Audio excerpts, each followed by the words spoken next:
আসসালামু আলাইকুম। আলহামদুলিল্লাহ। আজকে আমরা নভেম্বরের ৮ তারিখ। আজকে হচ্ছে শনিবার হয়ে গেছে। শুক্রবার রাত্র ছিল। তো নভেম্বর ৮, ২০২৫ যে বইটি পড়ে শেষ করেছি, এই বইটি হচ্ছে সিরিয়া, বিপ্লবী জিহাদের আদ্যোপান্ত, স্ট্র্যাটেজিক অবস্থান ও ভবিষ্যৎ চ্যালেঞ্জ। সাইদ মোহাম্মদ আবরার এবং সম্পাদনা করেছেন কায়সার আহমেদ। তো আমার টনসিল এবং সাইনাসের সমস্যার কারণে আমি কথা বলতে আমার কষ্ট হচ্ছে। তো যাই হোক, এটা হচ্ছে আক্রান্ত ভূমির সিরিজ।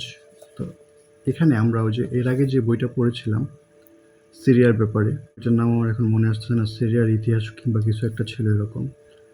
তো সেই বইটাতে যেই ব্যাপারগুলো নিয়ে আলোচনা করা হয়েছিল, ওটাতে মূলত হচ্ছে 2014-15 সাল সম্ভবত পর্যন্ত হচ্ছে আলোচনা ছিল। এরপরে থেকে নিয়ে এবং বর্তমান সময় পর্যন্ত যে আলোচনাগুলো আছে, বিশেষ করে বিপ্লবের যে সময়টাতে বিপ্লব সংঘটিত হয়েছে এবং কীভাবে হয়েছে, কারা করেছে, সেই আলোচনাগুলো সেখানে ছিল না।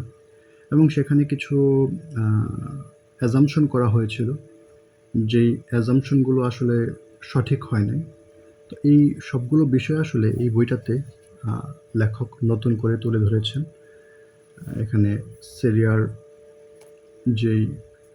সিরিয়ার বিপ্লবী যে দলটি আছে, তারা কারা, কোথা থেকে এলো, কিভাবে এলো, এবং পরবর্তী ধারাবাহিক যে আক্রমণ, যুদ্ধ এবং পরিস্থিতির পরিবর্তন, সেগুলো এই বইটিতে তুলে ধরা হয়েছে বিপ্লব কিভাবে সংগঠিত হলো, কারা সাহায্য করেছে এবং পরবর্তীতে কি কি কনসিকুয়েন্স দেখা যাচ্ছে, সেগুলো সব কিছু এখানে উঠে এসেছে। এবং একদম শেষের দিকে লেটেস্ট যে ঘটনাগুলো আছে, সেগুলো পরিশিষ্টে যুক্ত করে দেওয়া হয়েছে।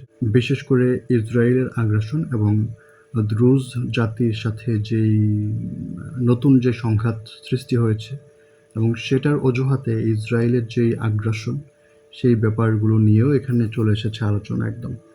তো বইটা তেমন একটা বড় আকারের বই না, ১২৭ পৃষ্ঠা দেখা যাচ্ছে। তো ১২৭ পৃষ্ঠার এই বইটাতে মোটামুটি ওই বইটার পরবর্তী যেই ঘটনাগুলো আছে, সেগুলো সবগুলোই মোটামুটি এসে গেছে। বিস্তারিত হয়তো আসেনি, বাট মোটামুটি এসে গেছে। তো আমি রেকমেন্ড করব আপনারা ওই বইটা, অর্থাৎ এখানে স্ক্রিনে আছে ২টা বই একসাথে পড়ার জন্যে। সো আমরা এই বইটি পড়ে শেষ করলাম।